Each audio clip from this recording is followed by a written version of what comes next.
Well, I don't think there's any question it's important. I mean, should the state be honored, should the state be required to honor contracts they engage in? Should the public citizen be protected from the state just like they are from another citizen? I mean, Abraham Lincoln said that. You know, Abraham Lincoln was back in the 1860s. And in Texas, you know, with regard to honoring their contracts, you would think would have evolved since the 1860s. And another interesting thing to note is 38 states, most of them 1946 or before, have gotten rid of sovereign immunity with regard to contracts with the state. And that's not a defense to stay out of court. We just want our day in court. We're not even allowed to be heard in court. We just want our day in court. And you think of the absurdity when you say the Pledge of Allegiance and you're not allowed in court. 10 other states, you get to court after you do some procedures, whether it's some mediation or something like that, you will get to court. 2 states require legislative approval, Texas and Kansas. And interestingly enough, if you do business internationally, you look to see if somebody's a member of the World Trade Organization. If they're not, you don't do business with them because their governments can't be counted on to fulfill contracts. If Texas and Kansas were countries, they wouldn't be admitted to the World Trade Organization. And so their policies, you like this, don't you? Their policies are congruent with North Korea, Somalia, Turkestan, several other countries I can't pronounce, and Micronesia. So it seems to me that it's about time they get in line with everybody else and protect their citizens and don't allow the government to say, well, it doesn't matter if we screwed up. It doesn't matter if we induced you into a contract just so we could steal the money later and not fulfill it and say sovereign immunity.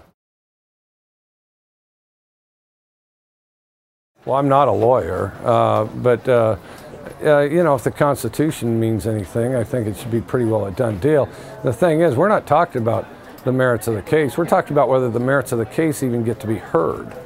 You know, I don't know. I don't know entirely everybody's view on due process, but I do have an opinion on what the Constitution says and what the Pledge of Allegiance implies, and what 6th and 7th graders are taught in civics classes.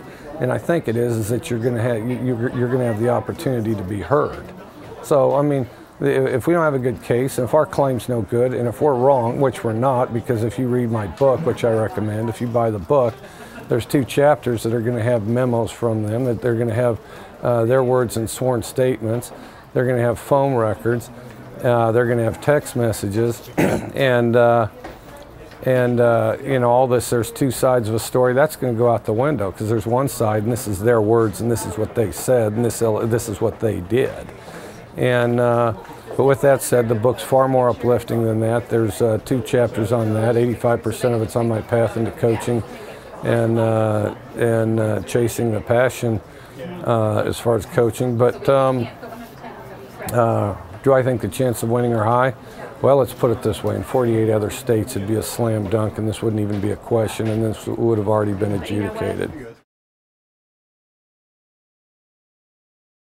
I think they actually do pretty good as far as educating athletes. I really do. I think, you know, well, you know, we had the highest graduation rate of any public institution in the country, so I felt like we did a good job.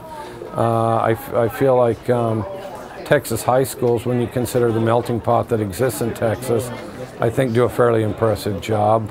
I would have to say that you know, no education process is perfect, but I'd have to say you know, with plenty of room to improve, I think they do an admirable job when you compare them to the field. Difficult to say. I think they're on the bubble. I think they're on the bubble.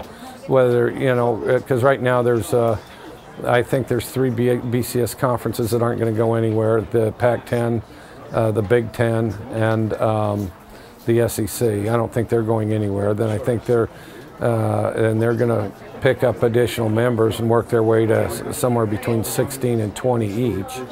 And then I think there'll be another conference, probably on the East Coast, probably some combination of the ACC in the Big East, and then they'll take a couple teams too. I think it's a close call. I think the best possible outcome for Tech is to be invited to the Pac-10. Okay.